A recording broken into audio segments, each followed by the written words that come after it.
joining. أعوذ بالله من الشيطان الرجيم. بسم الله والصلاة والسلام على سيدنا محمد وعلى آله وصحبه أجمعين. السلام عليكم ورحمة الله وبركاته, my dear brothers and sisters. Thank you guys so much for attending our weekly discussion for Da'wah training. So today's topic is about polygamy. Why men allowed to have more than one wife? So today I'm trying to try something different. Because remember last week we said we want to practice more. We don't want to spend all the time talking. So I'm going to try to run through this in a good enough speed. Polygamy is a system of marriage where a person has more than one spouse. Polygamy is two types. Polygyny, it is when a man marries more than one wife, and polyandry is when women marry more than one husband. It is in Islam, polygamy is the only thing that is allowed, where a man marries more than one wife. It is not allowed for women to marry more than one man. In the Quran, and this is very nice slogan that Sheikh Zakir Naik uses and Ahmed Deedat. They say the Quran is the only religion scripture that says marry only one. It's not saying only have one wife, but that phrase is being cut off from a whole verse. And that verse is what? Marry women of your choice, 2 or 3 or 4. But if you fear that you will not be able to deal with them justly, then marry only one. So from Islamic perspective, it's a clear commandments that we need to be married. We don't have the option or the privilege to stay single for the rest of our life. Whenever a person is capable of getting married, they need to get married right away. If they have valid reasons and so on and on, okay, they can delay or whatever they gotta do. Yeah, it's not a privilege. So Allah says, tell the believers if you want to marry, you can marry 2, 3 or 4. Of course, if you cannot, then just marry one. So the expectation is what? Is telling you like, hey, marry more than one. But if you cannot marry only one, that's the idea.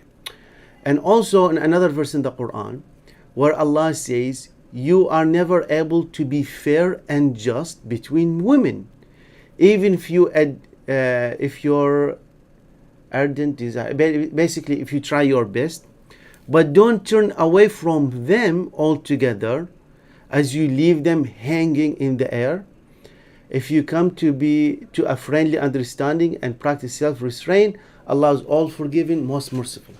So what he's saying, he says, don't go all in or all out. It's not like before Islam, what did they used to do? You guys, does anybody know what they used to do when they divorced before Islam?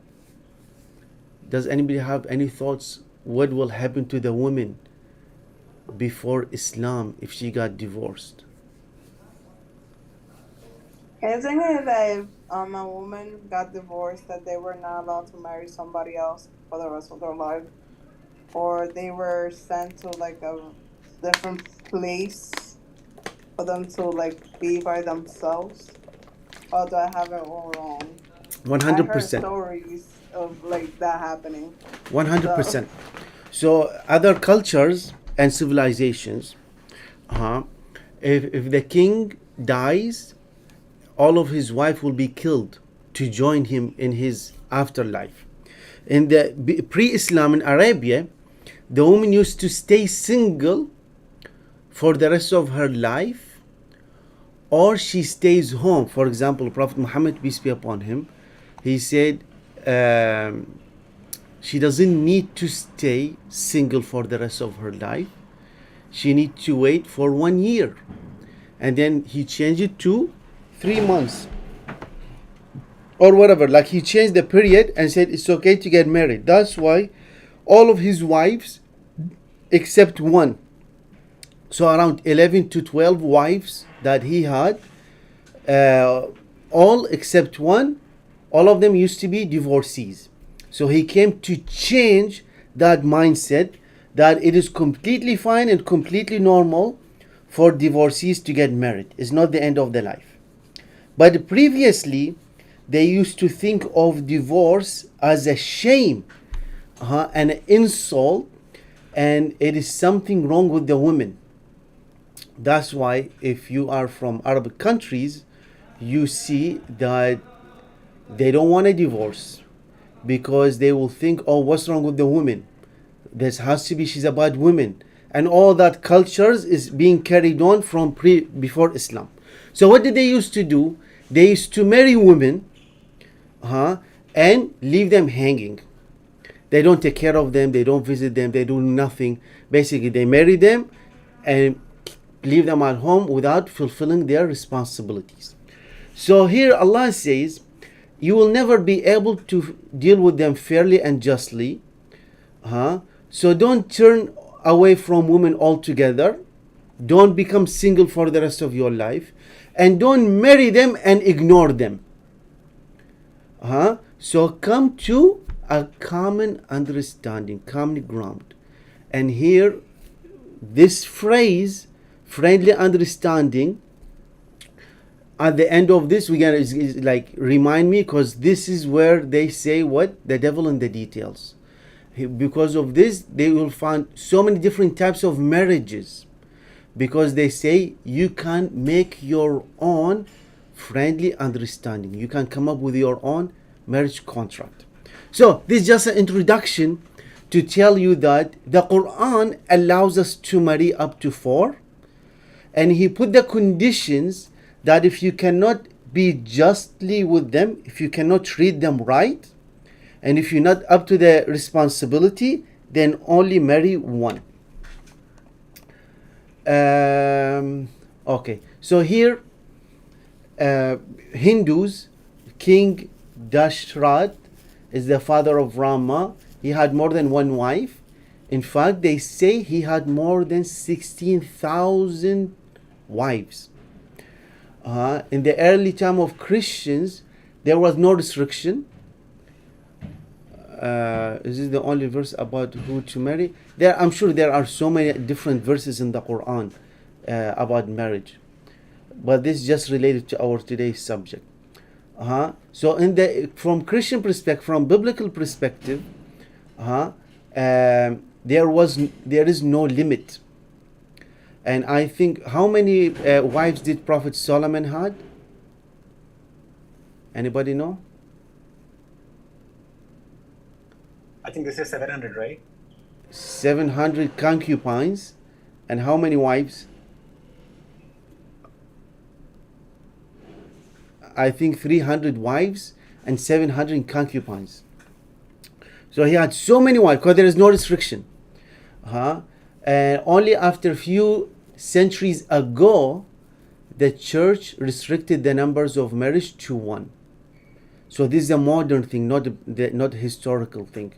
Even we know Prophet Abraham had 1 wife and 1 concubine, and so on and on. So historically speaking, it's a proven fact that everybody used to practice polygamy. Men, they used to marry so many wives without restriction until Islam came and did a restriction to it. From Islamic perspective, polygamy is an option. It is not a requirement and is not a commandment. It's nothing, just up there for somebody to do it or not to do it.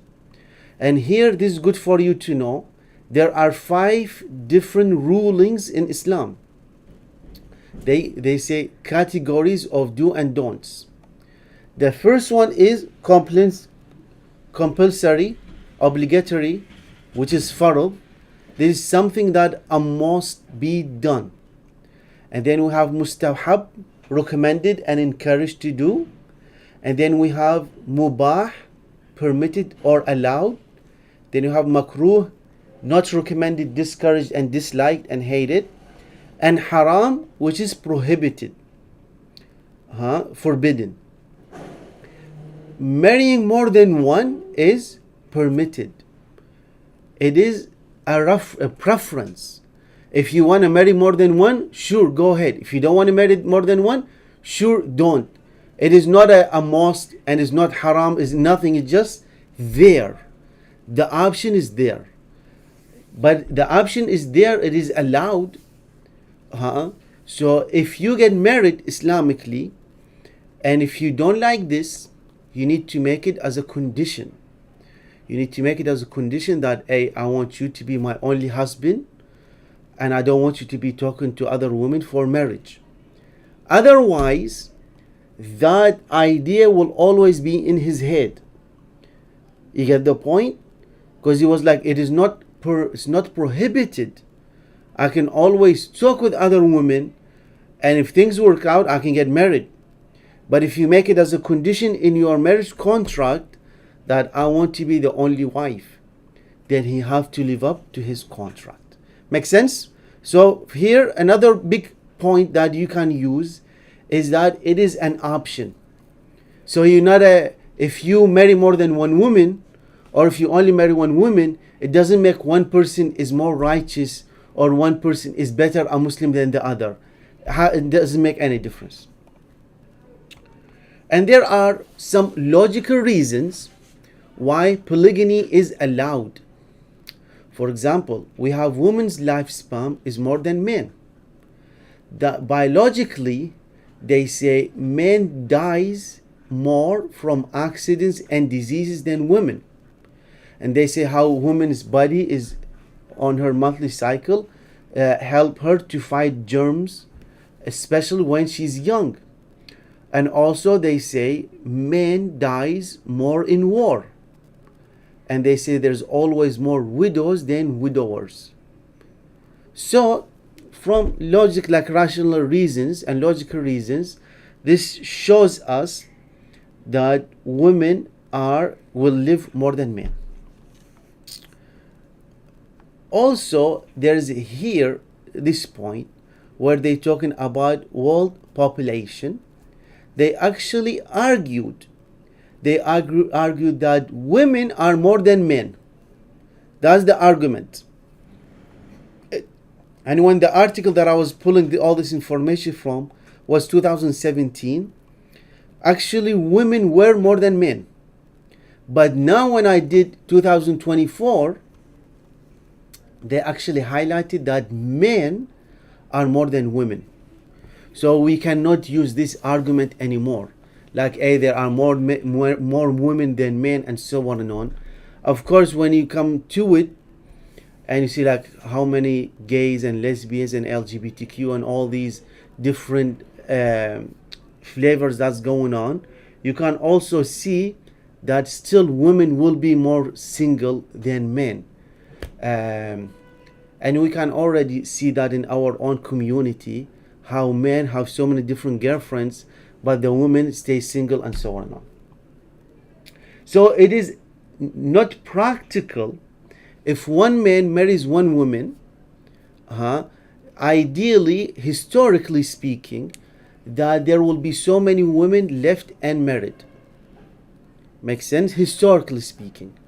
So there's other logical reasons called medical reasons. So what if the wife is sterile, or she's handicapped, or she has a severe illness or disease? So what they're gonna end up doing? Now we can do so many different solutions to have kids with adoptions and so on and on. But that's also a valid reason that, hey, if she's sick or she don't want to have kids, I want to have kids, and so on and on. So these some logical reasons that we can highlight that, hey, polygamy could be a solution to our problems. And for example, we have around 5 to 6 diseases in our society. One of them is interest, gambling, what else? Alcohol, drugs, and one of them is sexual immorality.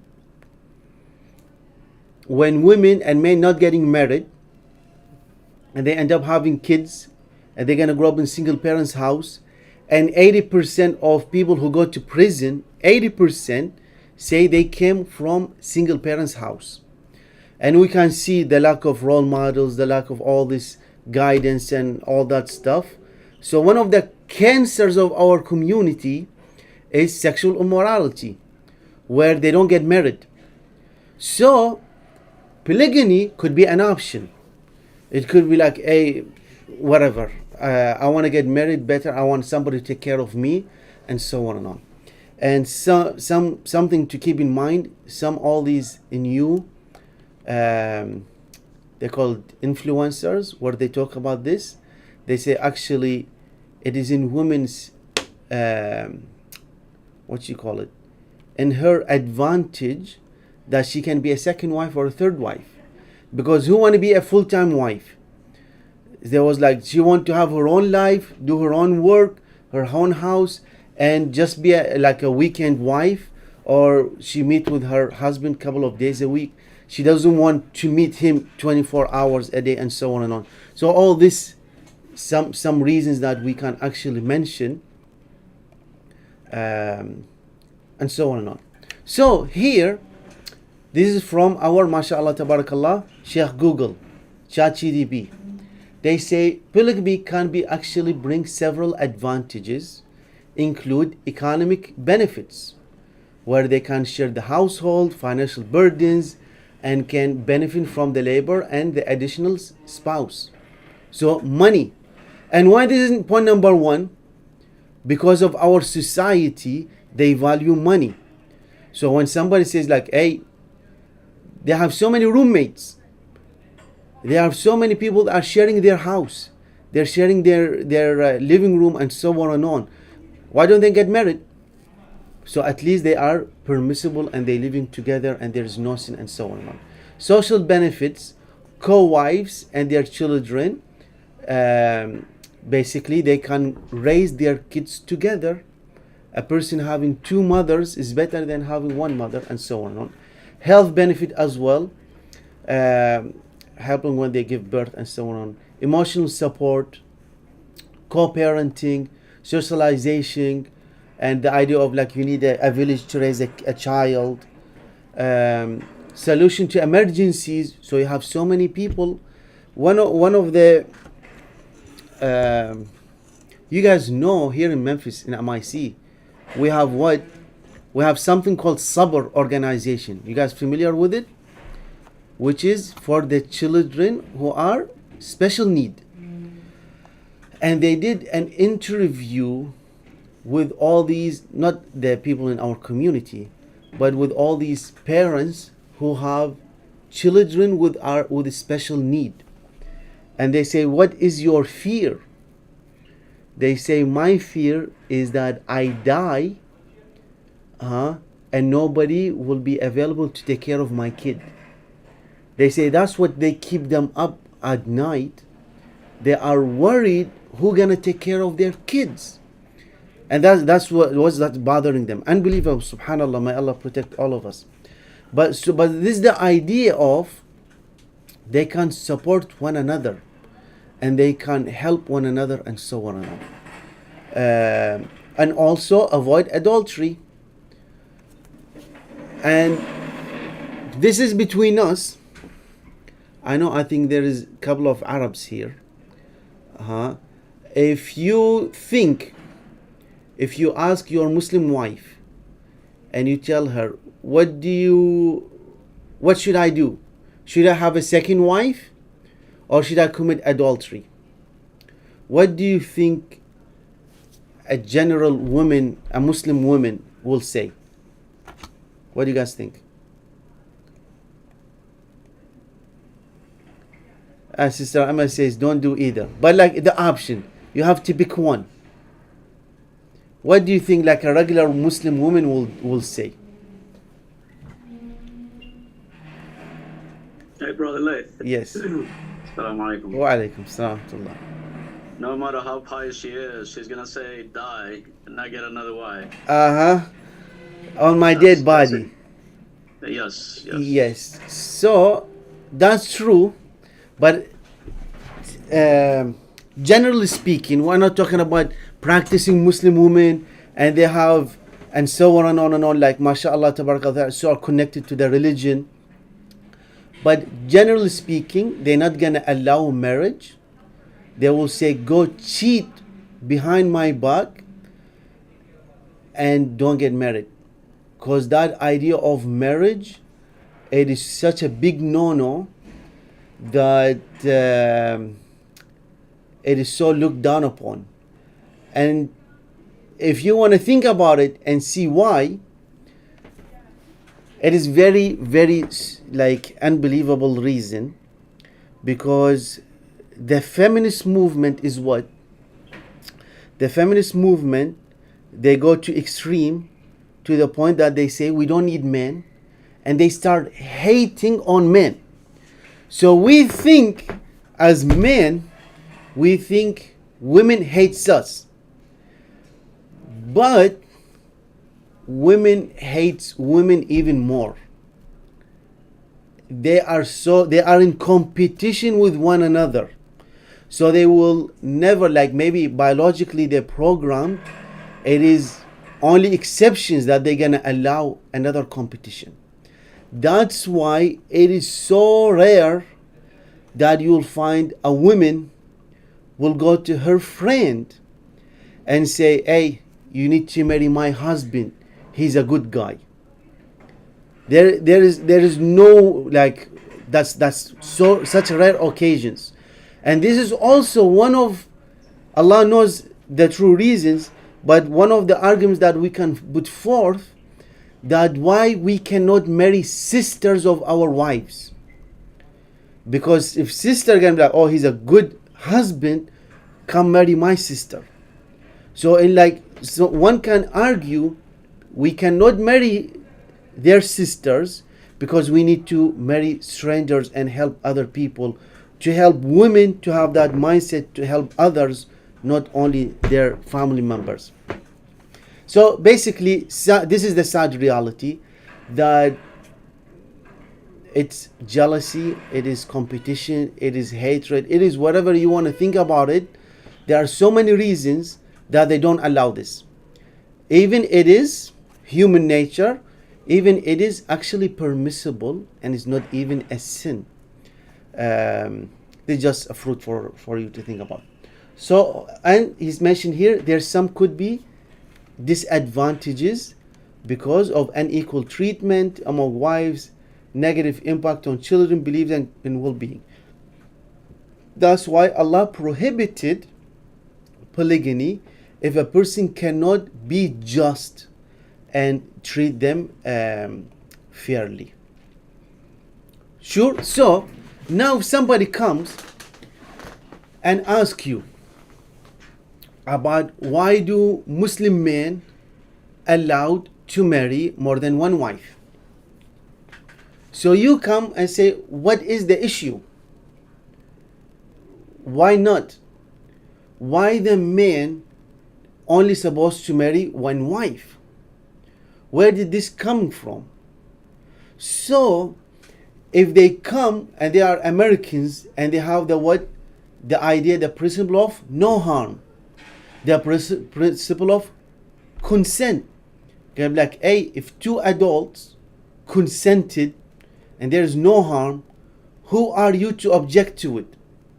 If a man and two wives, they agreed and they consented and they adults, what is the issue? Who give you the right to judge people? Who give you the right to question people? It's like, imagine somebody comes and say, hey man, why are you eating mango? And you say like, what's wrong with mango?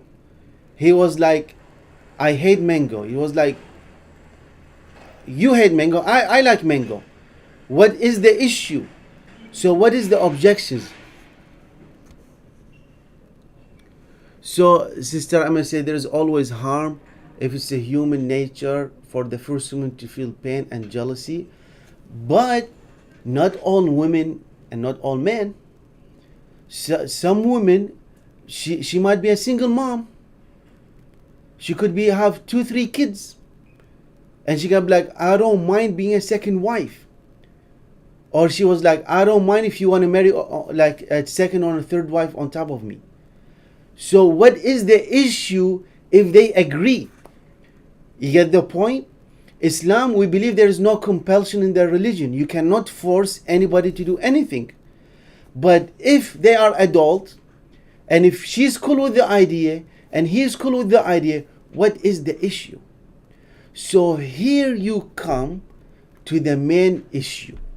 The main issue is what? Egocentralism. Egocentrism. What is that? It is when a person believes they are the only true and the only correct people. And they think everybody else is wrong. So that's why it comes with egocentralism. So the West, living in America, they think the West is the best.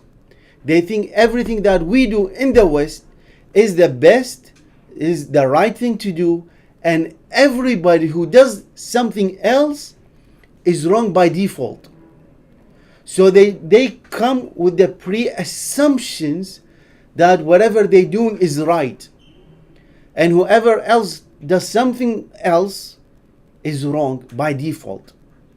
So when you come and you question, you can be like, what is the issue? There is no issue. It's just a preference. Islam didn't, it's called, yes, ethnocentralism. Yes, ethnocentralism. So you get the idea. I lost my train of thought. So if somebody comes and says, what is the issue? They both consented. They are cool with it. There's a compromise. So if a woman, the first woman, she says, hey, there will be a harm for me. I'm going to feel jealous. I'm going to feel hurt. You're going to be like, okay, you choose. Do you want to be divorced or are you going to deal with it? They have to, there's no compensation. She has a choice and he has a choice. So for you to solve the immoral crisis that we have, there has to be a compromise. What else they gonna do? Who gonna fulfill all the needs of all these women? So there has to be a compromise. And at the end, it's a personal preference. So you can keep it short and sweet. Any thoughts, any questions, any reflections?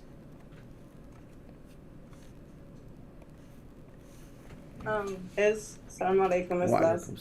So, when I was in college, that's something I learned the hard way, I suppose. I took a deviance class, and it was regarding how our culture here in the West, we see so many other cultures as deviant. Mm-hmm. And while for us might be normal, could be deviant for somebody else and somebody else's culture. So, if someone asks, at least for me, I have been thinking about this, and I guess like if someone asks us regarding a man marrying more than one wife, it could be if we could simply respond as like, "But it's deviant for most of the West to be acceptable for somebody else." The same way here in the West, there's so many people have sex out of wedlock. For people in the East, we could be like the behaviors that we do here in the West is deviant to somebody else. We want to give, in Islam, we want to give the woman the right of like not having those things and having kids out of wedlock, compare or having so many children not pretty much being bastard kids. Because it's often seen, and we could easily be like, oh, in Islam, we want to make sure that that doesn't happen. Because many people, me included, I used to watch the marriage show, Maury. I think it's Maury. Yeah. Or one of those. Yeah, who's the father? Yeah. Uh-huh. Okay. You have seen so many things happen on the TV. And that's just a few people, you could say. We in Islam, we trying to prevent that from happening. We want to connect the father to everybody to their dad and have a lineage and stuff like that rather than not knowing who your true father is. So that's one of the reasons why in Islam it's permissible for a man to marry more than one wife.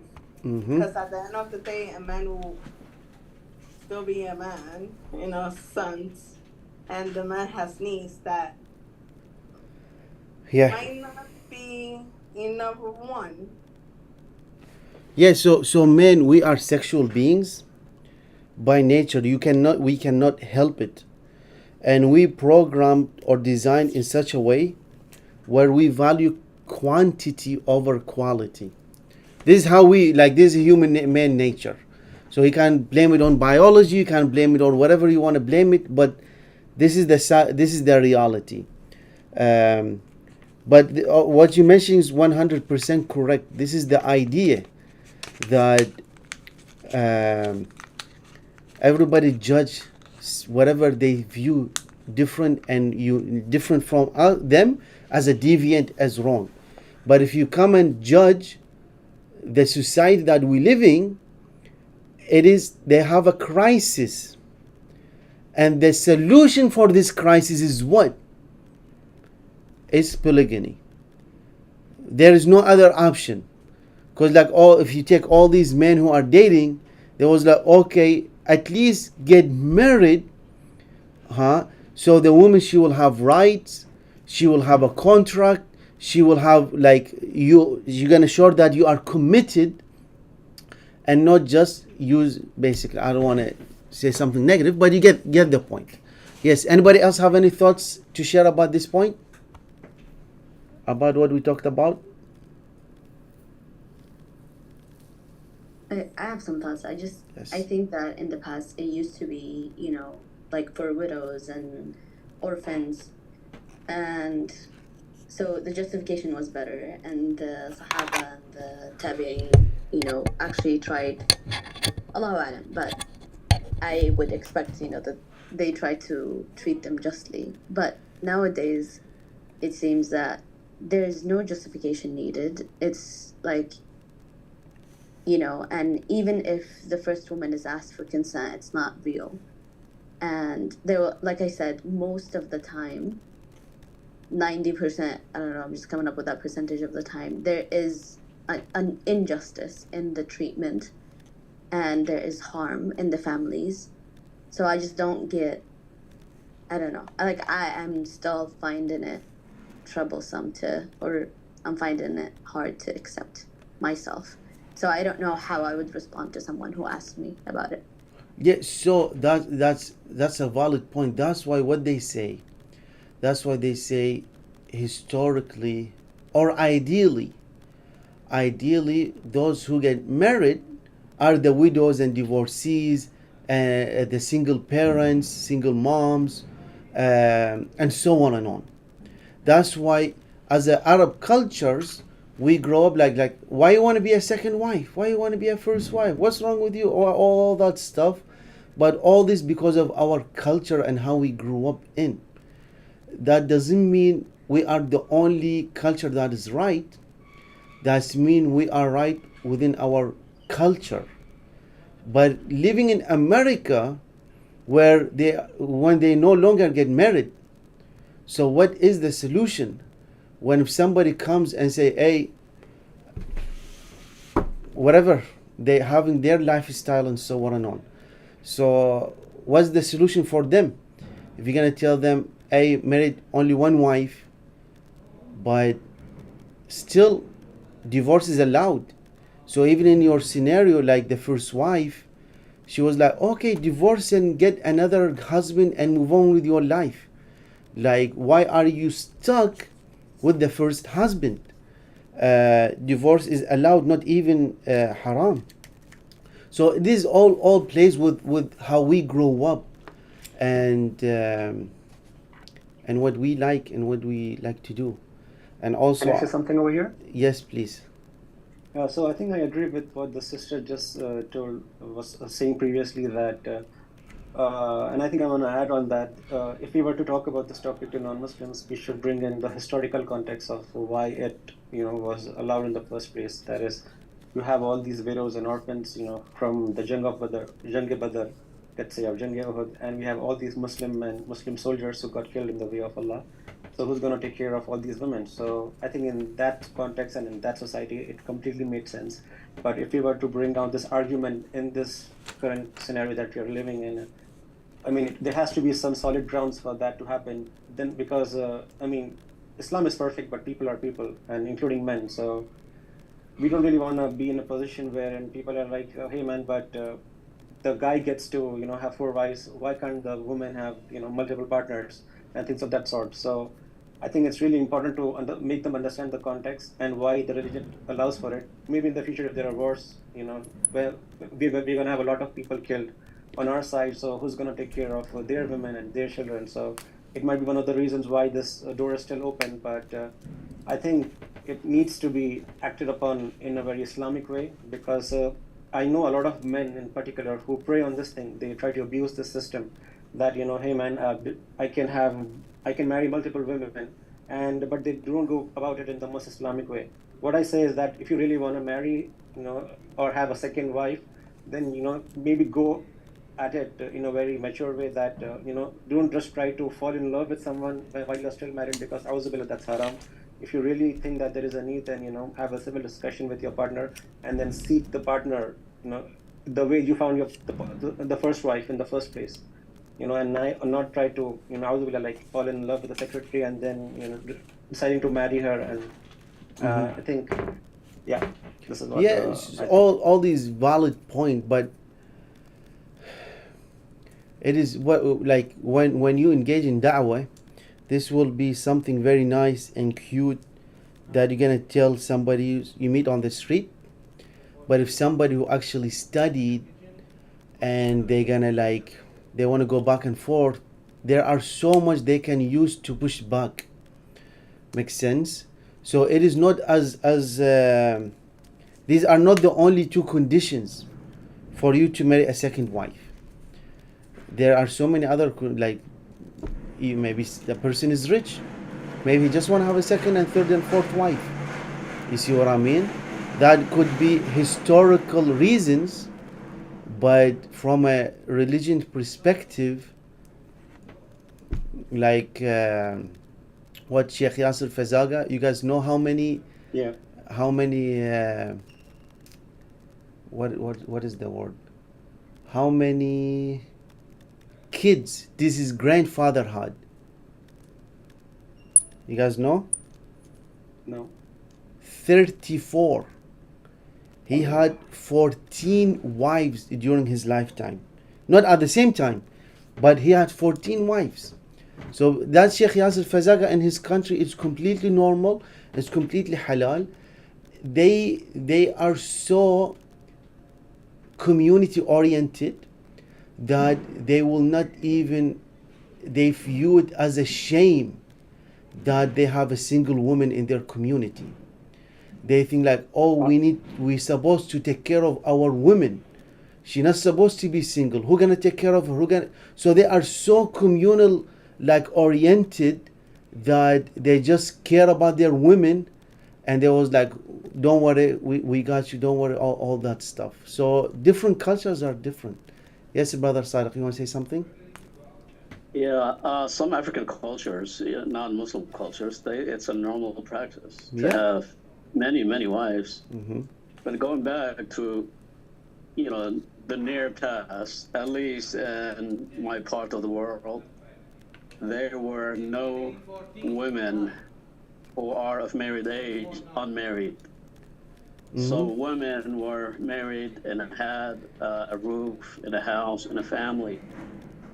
And it was a normal practice till the colonial period came in and it infested our cultures and our countries with the Western ideas, which promote, openness and all that is going on right now.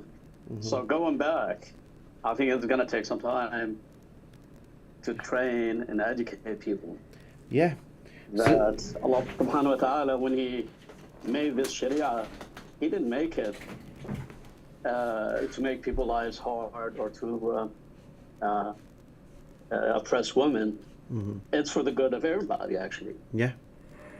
And we need to have an open mind and not close our minds. Like I mentioned earlier, some women would rather have the husband die than bring in another wife. And that just ignorance. It's like, okay, you pray all the time, you read the Quran, you try to understand Sharia, but you are so close to this idea. Yeah. And also the brother mentioned people go to war, and mainly men, and they die. Who's going to support their families? In my family, in my distance, not close family, but people had multiple, well, actually, take it back. My close families, they had multiple wives.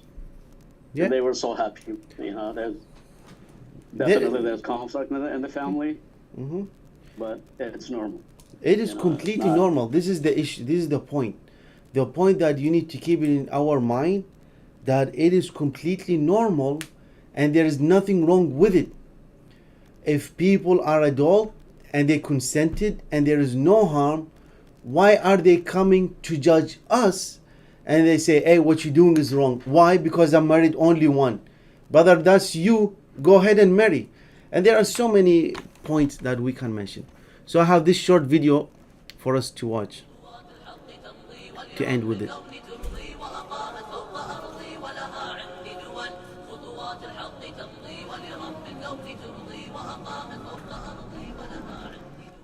By the way, for the first one, there's another very strange one. I'll just mention it for what it's worth, yeah? And a lot of times, and actually I mostly get this question from Muslim sisters. They'll say, why is it that a man can marry four and a woman can't marry four? Are you serious? Did you even think about this question? Did you even think about it? You know where this question comes from? It comes from the radical feminist movement. See, the feminist movement isn't all bad, yani. And for example, who in here believes that if a man and a woman have equal skills, equal level of education, they should get the same salary? Come on, brothers. Yeah. So now you're all feminists. It's not a bad thing. That's what a feminist is. But you know why we think of it in a bad way? Because there's something called radical feminism. There's liberal feminism, social feminism, there's radical feminism. Radical feminists, these are the crazy ones. These are the ones that say, why is it his story and not her story? And they actually want to spell women, W-O-M-Y-N, women.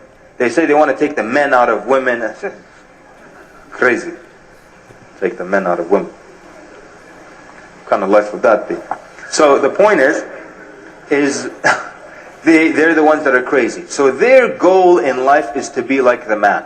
Whatever the man does, we have to do. He's a bus driver, we're bus drivers. He's a firefighter, we can be firefighters. He was a boxer, we'll box also. So their only goal in life is to be like the man. So if the man can do it, we should be able to do it. And that's the way they're thinking. They just want to compare themselves to the man. They want to be like the man, as if being a man is such a great thing. It is, brothers, isn't it? Come on. It's great, isn't it? Just kidding, sisters. There's a dua in the Jewish religion. When they wake up, the man thanks Allah for not being born a woman. You know that? Can you imagine that, sisters? Astaghfirullah. That's the only thing in the Jewish religion I agree with, actually. Kidding, sisters. Sisters already getting upset. You know my policy with upsetting sisters when I travel somewhere? In a few days I leave and you have to deal with that. So, no, sister, we'll be friends tomorrow, sisters. They always get upset with me on the first night. Tomorrow we'll be friends, inshallah. They don't even believe it. You're looking this way, you can't see their expressions now. Some of them are saying, alhamdulillah, I didn't pay for this yet. I can leave. Okay. So, where were we here before we got... we were talking about the radical feminist movement. And so they just want to be like the men. Whatever the man does, want to be like the man. So this has affected even Muslim women living in the West. So they'll come up to you and ask you such a ridiculous question. Why can't a woman marry four? Are you serious? Did you even think about this question? Did you even think about it? So what is this, yani? She marries four, then she has to cook and clean for four maybe, and then she has to bear children for four men, and it's just impossible, and it's very dirty too. Yani, kind of a question is that? Then they also ask you things like, well, how come there wasn't a female prophet of Allah? Now, does that make women any less, or would women be any better if there was in the past a female prophet? Is it just like, oh, if there was a male, there has to be a female? No, not necessarily. And actually, it wouldn't be a good deal to have a female prophetess of Allah. It doesn't even sound right. But it wouldn't be a good deal at all. It's an unfair thing. She has to, where they're waiting for her, where is the prophetess of Allah? Allah, she's, it's that time of the month, she can't lead the salah. Someone else, okay, brother, you lead. You lead, yeah? And then she has to go out on these expeditions, walking for 2 months, and she could be pregnant during that time. And they're like, everybody's helping her up, and she's like, pregnant, are you okay? And labor pains, asbari, have patience, and trust in Allah. You're a prophet. Just doesn't make any sense. But people that's all they think about. The man does it, we have to do it. So who said the man is a role model for women? I'll tell you something else. It's a quote. One of the scholars said, to treat two different things as equal is a form of injustice. One more time.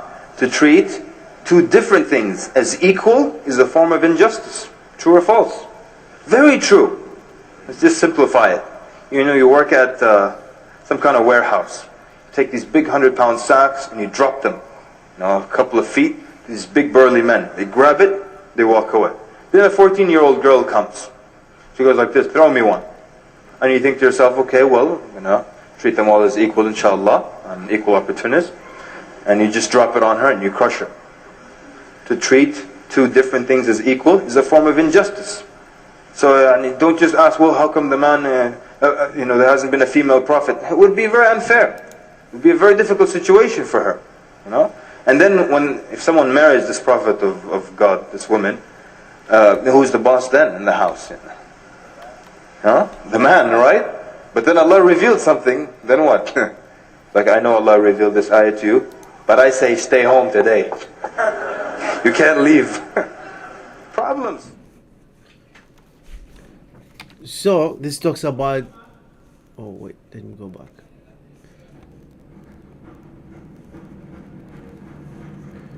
So I want to add something else about how polygamy can actually be something good.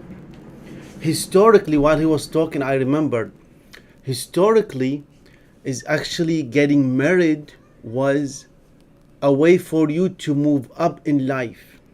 For example, if a slave woman marries a free man, what will happen to her? For our Muslims, what will happen if a slave woman marries a free man? She would get sold away. Thrown away? Sold away.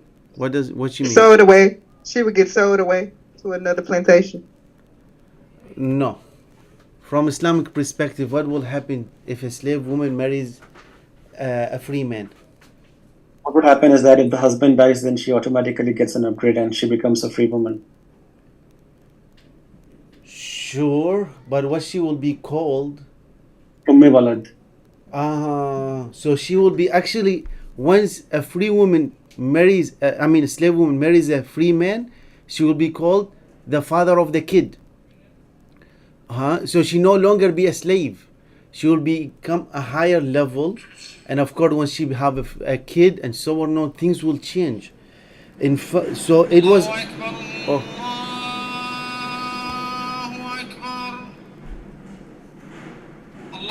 So it was actually something for them economically to pursue, to be on a high level. And before I was preparing for this, I come up over this narration that what they call it Al-Hassan, which is the grandson of Prophet Muhammad, Al-Hassan bin Ali radiallahu anhu, كان كثير الزواج كثير التزوج كثير التطليق. So it's been reported in one hadith that he had 70 wives. So one might argue, why did people used to marry him and offer their daughters to him in marriage? while knowing that he will divorce them right away or whatever. So that could be a way for them to be what? From Ahlul Bayt. So there are so many things just to keep in mind.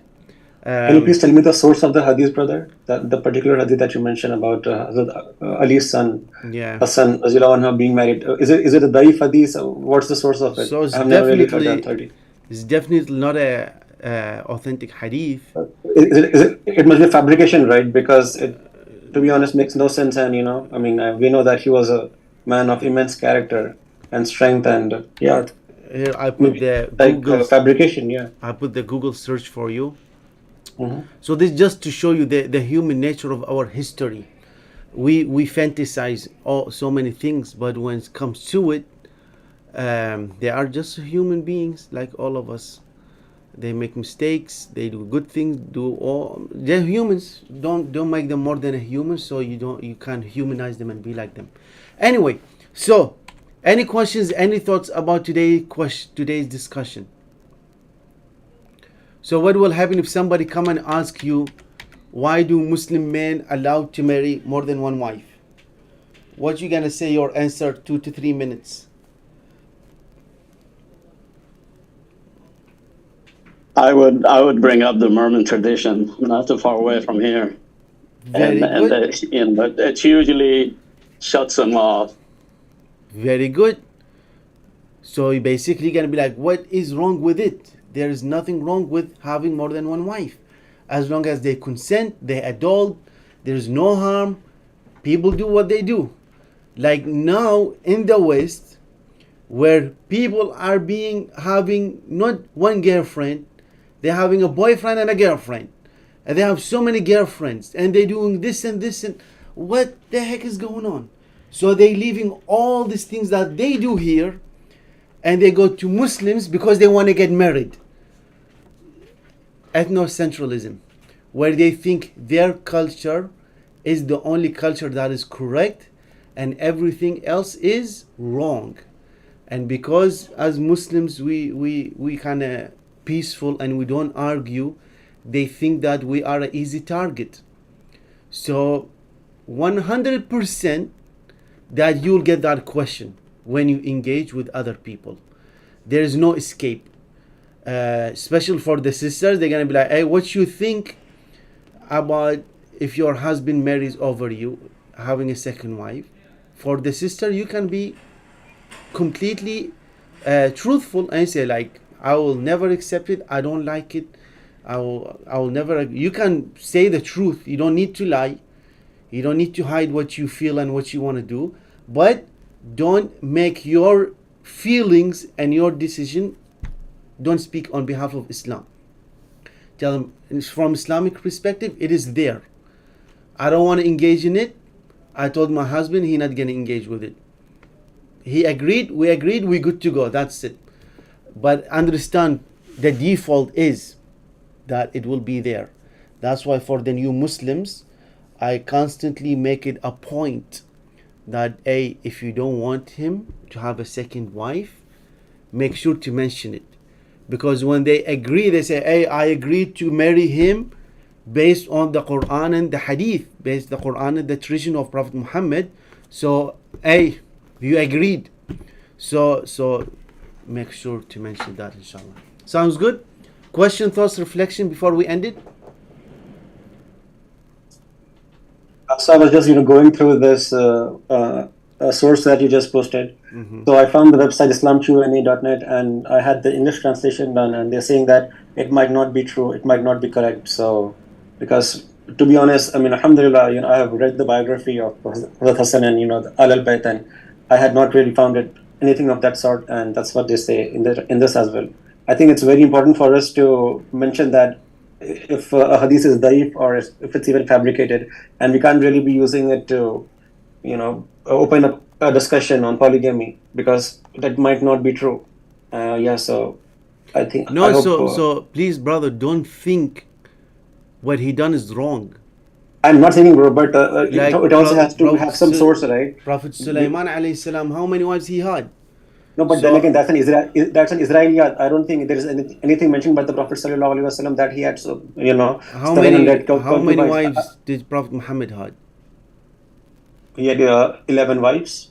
So what's the issue? No, no, There is no, no issue. no, no. What I'm saying is that, he is allowed to marry Prophet Sulaiman alayhi salam, as because Allah has given him that permission, but we don't know the actual number. But we get these numbers from the Israeliyat, from the traditions of the Jewish people, which might not be true. So we always have to put a condition that this is so and such a fact is from the Israeliyat and Allahu alam. And this thing about Hazrat radiallahu anha, I'm pretty sure it's fabricated, and I don't think it's wise to bring up, a thing I like will that I will because, say I will say, brother, research more onto this, okay, inshallah. and let us know, inshallah. Share it in the group, and see No, who says it's fabrication or not. Because I'm looking at it right here. It is in Ibn Kathir, Bidaya wa Nihaya, Tarikh al-Islam al-Dhahabi, Abdul Rahman, Ilm al-Rijal. So it's been mentioned historically. But if you want to say it's fabrication, that's history. You can accept or reject history. It Inshallah, shouldn't I'll try to be find a source and inshallah, hopefully, shouldn't post to be the group. Yeah, shouldn't be a problem, inshallah. yeah. But going back to our question, thoughts, questions, we good to go? Subhanallah wa hamdik, nashhadu an la ilaha illa ant, nastaghfiruka wa natubu ilayk. Oh Allah, we thank you so much for all the blessings that you gave us.